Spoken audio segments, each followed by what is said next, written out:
अस्सलाम वालेकुम, मेरा नाम है रमशा इकबाल और आज हम लोग चैप्टर नंबर 5 सेल साइकिल का लेक्चर नंबर 4 स्टार्ट करने वाले हैं और हमारा सेम वही टॉपिक चल रहा है, माइटोसिस। ठीक है, लास्ट लेक्चर में हम लोगों ने स्टडी किया था पूरा माइटोसिस का। हम लोगों ने प्रोसीजर या प्रोसेस जो सेल के अंदर अकर होता है, किस तरह सेल की डिवीजन होती है और हमारे पास दो डॉटर सेल्स प्रोड्यूस होते हैं, ये हम लोगों ने सारे स्टेप्स हम लोगों ने देख लिए थे। आज हम लोगों ने देखना है सिग्निफिकेंस ऑफ माइटोसिस या एरर्स इन माइटोसिस। सिग्निफिकेंस यानी कि इम्पोर्टेंस ऑफ द माइटोसिस। ठीक है, पहले हम थोड़ी सी इम्पोर्टेंस देख लेते हैं माइटोसिस की और फिर बाद में हम लोग देख लेते हैं कि माइटोसिस में कुछ एरर्स भी अगर होते हैं। ठीक है, सिग्निफिकेंस की बात करें तो हमारे पास माइटोसिस एक बहुत ही इम्पॉर्टेंट प्रोसेस है, क्योंकि इसमें क्रोमोसोम्स का जो सेट होता है वो मेंटेन रहता है इस प्रोसेस से। जब हमारे पास एक सिंगल सेल होता है, उसमें फर्दर हमारे पास इसमें डिवीजन्स होती हैं और प्रोसेसेस अगर होते हैं, अंदर जो भी वेरिएशंस आती हैं और उसके बाद जाके दो डॉटर सेल्स प्रोड्यूस होते हैं। ऐसे ही है ना। अब जो दो डॉटर सेल्स प्रोड्यूस होते हैं सिंगल सेल से, अब माइटोसिस से क्या होता है कि हमारे पास जो पेरेंट सेल होता है उसके बाद जो डॉटर सेल्स प्रोड्यूस होने होते हैं ना, उसमें जो क्रोमोसोम्स का नंबर इक्वली ट्रांसपोर्ट होता है ना दोनों सेल्स के अंदर आगे। तो इस क्रोमोसोम्स के सेट को मेंटेन रखने के लिए, उनके नंबर को मेंटेन रखने के लिए और साथ में उनकी कंपोजिशन को मेंटेन रखने के लिए जो है वो माइटोसिस बहुत इंपॉर्टेंट प्रोसेस है। कंपोजिशन का क्या मतलब है? कंपोजिशन ये मतलब कि क्रोमोसोम्स की भी अपनी एक कॉम्पोजिशन होती है। ठीक है, क्रोमोसोम्स भी हमें पता है कि डीएनए से मिलके बने होते हैं और डीएनए की जो स्ट्रैंड्स होते हैं वो हिस्टोन प्रोटीन्स के इर्द गिर्द कॉइलिंग हुई होती है। तो ये ज़्यादा डिटेल में नहीं जा रही, वैसे बता रही हूँ कि क्रोमोसोम्स की जो कंपोजिशन होती है उसको भी मेंटेन रखने के लिए और साथ में उनके नंबर को भी मेंटेन रखने के लिए, जो पेरेंट सेल से आ रहे हैं उस नंबर को, क्रोमोसोम्स के नंबर को मेंटेन रखने के लिए एक माइटोसिस जो है वो बहुत इंपॉर्टेंट प्रोसेस है, क्योंकि इसमें हमारे पास क्रोमोसोम्स का सेट जो है वो मेंटेन रहता है। सपोज कि अगर ऐसा हो कि क्रोमोसोम का सेट मेंटेन ना रहे तो इससे बहुत ज़्यादा कह लें कि एरर्स अगर हो सकते हैं। ठीक है, वो भी हम आगे पढ़ेंगे। ठीक है, अब हम देखते हैं कि ऑर्गेनिजम्स की लाइफ्स में किस तरह से डिफरेंट प्रोसेसेस में माइटोसिस अकर होता है। ठीक है, सबसे पहले तो ये आता है डेवलपमेंट एंड ग्रोथ। अब ऑर्गेनिज्म है सपोज, ठीक है, जब उसकी डेवलपमेंट होनी है, ग्रोथ होनी है, तो इन दोनों प्रोसेसेस में माइटोसिस जो है वो बहुत इंपॉर्टेंट रोल प्ले करता है। जब हमारे पास सिंगल सेल होता है और जो सेल्स का इंक्रीज होना होता है, यानी कि सेल्स की जो डिवीजन होनी होती है, ये माइटोसिस से ही होती है। मैंने बताया था ना कि माइटोसिस जो है वो सोमेटिक सेल्स की जो है वो डिवीजन करते हैं। ठीक है, तो माइटोसिस साथ में डेवलपमेंट भी करता है मल्टी सेलुलर बॉडी की। अब मल्टी सेलुलर बॉडी, हम लोग ऑर्गेनिजम्स हैं, हमारी क्या है, मल्टी सेलुलर बॉडी है। ठीक है, हम लोग की जो बॉडी है वो सिंगल सेल से मिलके स्टार्ट हुई है, फिर उसके बाद जिसे हम लोग जाइगोट कहते हैं। जाइगोट के बाद हमारे पास इसमें ब्लास्टोसिस्ट बनता है, फिर इसमें एम्ब्रियो बनता है, फिर उसके बाद जाके फीटस बनता है, फिर उसके बाद जाके हमारे पास न्यू इंडिविजुअल बनता है। तो ये जो सिंगल सेल जिसे हम लोग जाइगोट कहते हैं और उसके बाद जो इसमें डिफरेंट हमारे पास वेरिएशंस आ रही होती हैं, डिफरेंट हमारे पास ये जो कह लें कि स्टेजेस होती हैं डेवलपमेंट की, इसमें हमारे पास क्या होती है, माइटोसिस अकर होती है। अब जब मल्टी सेलुलर बॉडी बन गई है, जिस तरह हम लोग हैं, अब हमारी तो मल्टी सेलुलर बॉडी बन चुकी है, हम फुली डेवलप्ड हैं। अब हमारे अंदर भी जो ग्रोथ होती है ना सेल्स वगैरह की, वो किससे होती है, माइटोसिस से होती है। ऐसा नहीं होता कि हम लोग डेवलप हो गए अब हमारे अंदर सेल्स की कोई डिवीजन नहीं होनी, ऐसे नहीं होता। हमारे सेल्स जो अंदर हमारी बॉडी के अंदर प्रेजेंट है वो कंटिन्यूसली डिवाइड कर रहे होते हैं और ये डिवीजन किससे होती है, ये माइटोसिस से होती है। दूसरे प्रोसेस की बात करें तो सेल रिप्लेसमेंट में माइटोसिस रोल प्ले करती है। सेल रिप्लेसमेंट का क्या मतलब है? कुछ हमारी बॉडी के अंदर कुछ ऐसे पार्ट्स होते हैं जिसमें जो उनके सेल्स होते हैं ना वो कभी कभार यूजलेस बन जाते हैं, ठीक है, बिल्कुल यूज में नहीं आते, ठीक है। जिस तरह सपोज सेल्स जो है वो नी जी नॉट फेज में चले जाते हैं, इस तरह डिफरेंट हमारे पास सेल्स आते हैं जो थोड़े टाइम की पीरियड के बाद क्या होते हैं, दोबारा से उन्होंने रिप्लेस होना होता है, ठीक है। ये जो रिप्लेसमेंट होती है और दोबारा से जो एग्जैक्ट कॉपीज बनती हैं ना उस पर्टिकुलर सेल की, जो दोबारा से नई कॉपी बननी है, ये माइटोसिस से बनती है। इसमें हमारे पास आगे एग्जांपल दी हुई है आरबीसीज, रेड ब्लड सेल्स।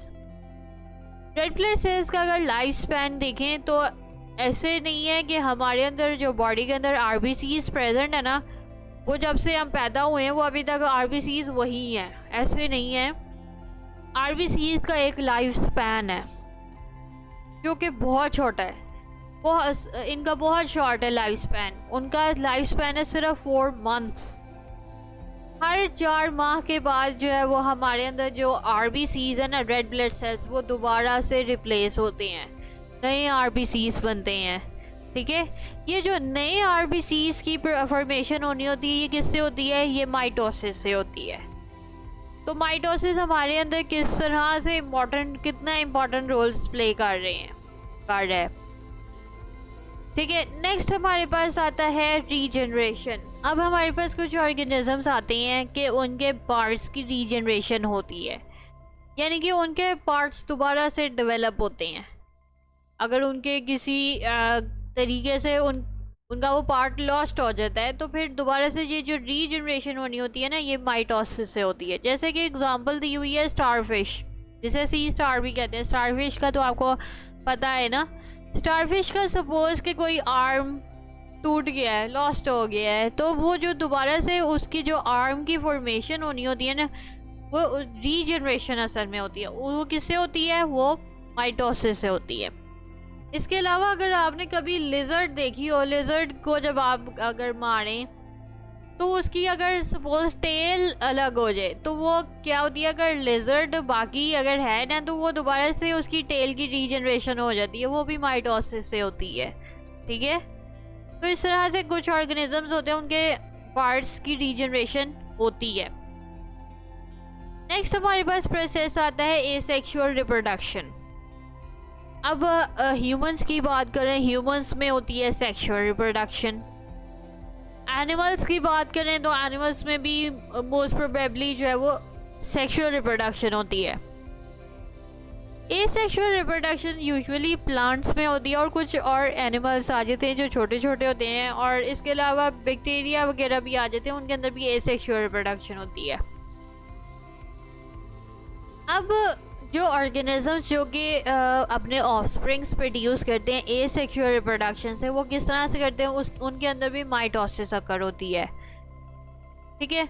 जैसे कि हमारे पास इसमें एग्जांपल आती है हाइड्रा की। हाइड्रा एक फ्रेश वाटर का एनिमल है। मैंने अभी आपको बताया ना कि यूजुअली एनिमल्स जो है वो सेक्सुअल रिप्रोडक्शन करते हैं, लेकिन कुछ एनिमल्स भी आ जाते हैं वो एसेक्सुअल रिप्रोडक्शन करते हैं, ठीक है। हाइड्रा जो होती है वो ये एनिमल है, फ्रेश वाटर का एनिमल है, छोटा सा होता है, ठीक है। वो क्या करता है, एसेक्सुअल रिप्रोडक्शन करता है। उसके अंदर किस तरह से होती है, उसके अंदर बडिंग होती है। अब बडिंग किस तरह से होती है, असल में जो हाइड्रा की जो सरफेस में जो सेल्स होते हैं ना उन्होंने माइटोसिस करनी होती है। यानी कि हाइड्रा के बाहर जो जितने भी बाहर वाली साइड में जो सेल्स प्रेजेंट है ना, सरफेस पे जो सेल्स प्रेजेंट है, उन्होंने क्या करना होता है, बडिंग करनी होती है। अब इन सरफेस सेल्स ने क्या करना होता है, इन्होंने इकट्ठे जब होना है ना, मतलब ग्रुप जब इनका बनना है तो एक मैस बनेगा जिसे बड कहते हैं। मैं आपको यहाँ पे सिंपल वैसी डायग्राम बना के दिखा रही हूँ। जैसे एक हमारे पास ये सेल है, ठीक है। अगर इसके बाहर वाले सेल्स इस तरह से जब ग्रुप बनाएंगे तो इस तरह एक बड बनेगा, और अगर इस बड के अंदर माइटोसिस कंटिन्यू होती रही तो फिर क्या होगा, ये एक नया इंडिविजुअल इसके बाद दोबारा से बना देंगे। इंडिविजुअल प्रॉपर बनेगा, खाली एक सेल नहीं बनेगा, प्रॉपर एक इंडिविजुअल बन जाएगा। इसको हम लोग एसेक्सुअल रिप्रोडक्शन कहते हैं, ठीक है।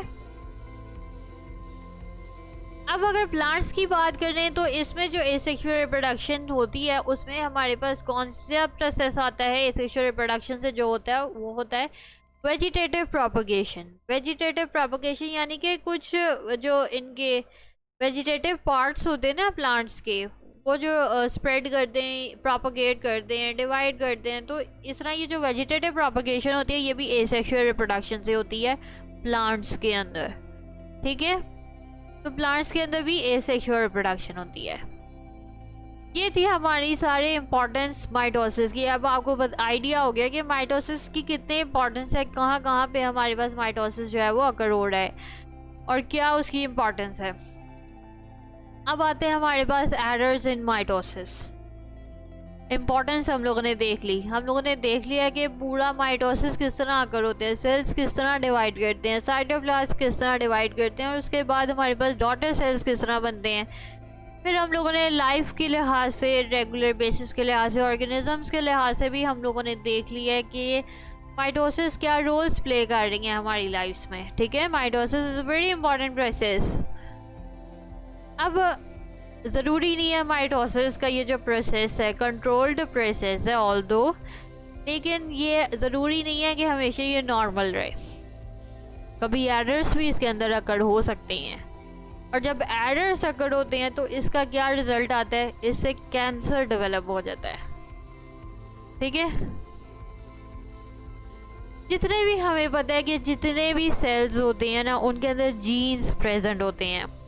उन जीन्स ने क्या करना होता है, उन्होंने टाइमिंग को कंट्रोल रखना है, उन्होंने देखना है कि कितनी माइटोसिस करनी है, कितनी नहीं करनी, किस टाइम पे माइटोसिस करनी है, ये सारा काम जीन्स का होता है। कभी कभार क्या होता है कि इन जीन्स के अंदर म्यूटेशंस अकर हो जाती हैं। अब म्यूटेशंस का क्या मतलब है, यानी कि इसके अंदर कुछ कह लें कि चेंजेस अकर हो जाती हैं इन जीन्स के अंदर। वो चेंजेस किस तरह अगर होती हैं, अभी आपका बेसिक लेवल है तो ये इतनी डिटेल में आपने नहीं जाना किस तरह म्यूटेशन होती है। म्यूटेशंस की भी आगे फर्दर बहुत ज़्यादा टाइप्स होती हैं।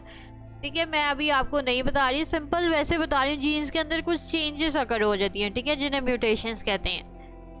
अब इन जीन्स के अंदर क्या हुई है, म्यूटेशंस अगर हो गई है, अब क्या होगा कि सेल जो होंगे ना वो कंटिन्यूसली डिवाइड करते जाएंगे। मतलब कह लें कि कोई ब्रेक लगानी नहीं, सेल्स ने डिवाइड करते रहना है, करते ही जाना है, करते ही जाना है। तो क्या होगा इसका ये रिजल्ट आएगा कि एबनॉर्मल सेल्स प्रोड्यूस होना शुरू हो जाएंगे, क्योंकि जो नॉर्मल सेल्स के जो एक कह लें कि नंबर होता है वो उससे ज़्यादा कंटिन्यूसली वो डिवाइड करते जा रहे हैं। तो फिर ये क्या हो गए, अब एबनॉर्मल सेल्स बनना शुरू हो गए हैं ना, नॉर्मल तो नहीं है ये। इनको हम लोग कहेंगे ये ट्यूमर्स हैं।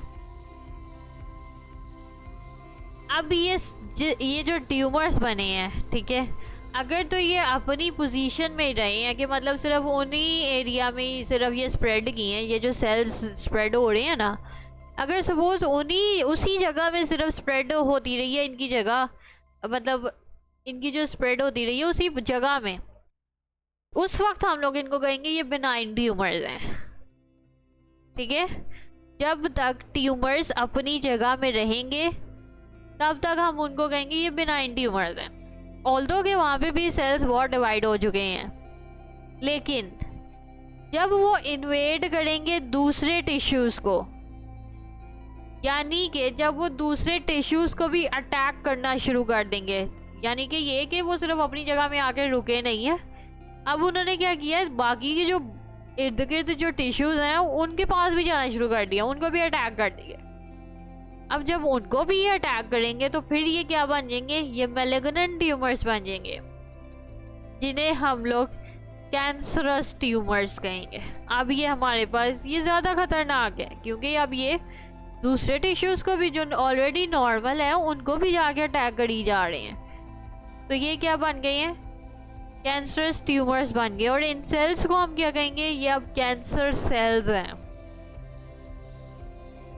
अच्छा, लेकिन अभी भी उनको सुकून नहीं आया।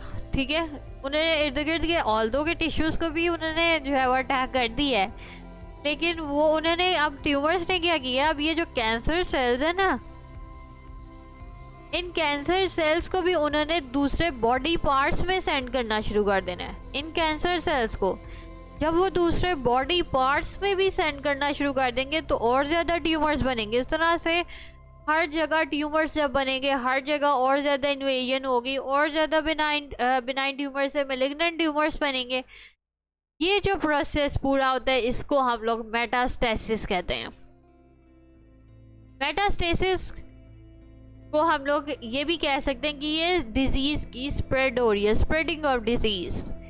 हर जगह जो वो जाई जा रही है ना, हर जगह पहले तो उसने वो अपनी जगह में रहा है, फिर उसने इर्द गिर्द के टिश्यूज़ को इन्वेड किया है, फिर उसने उधर भी नहीं रुका, वो उसने क्या किया, ट्यूमर सेल्स को पूरी बॉडी में ही ट्रांसपोर्ट करना शुरू कर दिया, दूसरे बॉडी पार्ट्स में। तो जब वो उसने उधर भी स्टार्ट कर दिया तो इस फिनोमिना को हम लोग कह रहे हैं ये मेटास्टेसिस है, क्योंकि डिजीज़ की स्प्रेड अब हर जगह होती जा रही है। इसलिए ये हमारे पास ये एरर्स जो हमारे पास अगर हो जाते हैं ये बहुत डेंजरस होते हैं, क्योंकि इसमें कैंसर डेवलप हो जाता है। और कैंसर जब हो जाता है इंसान को, वो फिर सेल्स रुकते नहीं है, वो कंटिन्यूसली वो डिवाइड करते जाएंगे और फिर कैंसर इस वजह से आपकी बॉडी के अंदर या उस पर्टिकुलर पार्ट के अंदर कैंसर जब डेवलप हो जाता है तो फिर उसको कंट्रोल करना मुश्किल होता है। अर्ली स्टेजेस में कर लिए तो फिर कुछ ना कुछ कंट्रोल किया जा सकता है, लेकिन जब आपकी उस पर्टिकुलर ऑर्गन में बहुत ज़्यादा कैंसर सेल्स डेवलप हो चुके हैं तो फिर जो है वो मुश्किल होती है। ठीक है, ये असल में प्रोसेस होता है कैंसर डेवलपमेंट का। अब मैं आपको ये बुक से बता देती हूँ कि बुक में हम लोगों ने कहाँ से कहाँ तक पढ़ा है। और आज हम लोगों ने ये जो माइटोसिस वाला प्रोसेस है ये हम लोगों ने कंप्लीट कर लिया है। ठीक है, इम्पोर्टेंस की बात करें, आज हम लोगों ने इम्पोर्टेंस स्टार्ट की है। ठीक है, और इसमें सबसे पहले हम लोगों ने डेवलपमेंट देखी है, ग्रोथ देखी है, माइटोसिस इसमें रोल प्ले करता है। ये देखें, सबसे पहले हमारे पास इधर बना जाइगोट, फिर ब्लास्टोसिस्ट बनता है, फिर आगे एम्ब्रियो बनता है, फिर उसके बाद फीटस बनता है। ये जो डेवलपमेंट होती है ये माइटोसिस से होती है। इसके अलावा जब मल्टीसेलुलर ऑर्गेनिज्म बन भी जाता है उसके अंदर भी जो ग्रोथ होती है मल्टीसेलुलर ऑर्गेनिज्म की बॉडी की, वो भी माइटोसिस से होती है। ठीक है, फिर हम लोगों ने सेल रिप्लेसमेंट में देखा जिसमें आरबीसीज हमने देखे, उनका लाइफ स्पैन शॉर्ट होता है, 4 मंथ्स का होता है। ये भी जो रिप्लेसमेंट होती है ये माइटोसिस से होती है। इसके बाद हमने रीजनरेशन में देखे, कुछ ऑर्गेनिजम्स में पार्ट्स रीजनरेट होते हैं। एसेक्सुअल रिप्रोडक्शन देखी है जिसमें हाइड्रा को हम लोगों ने देखा, और साथ में वेजिटेटिव प्रोपगेशन देखी है प्लांट्स में।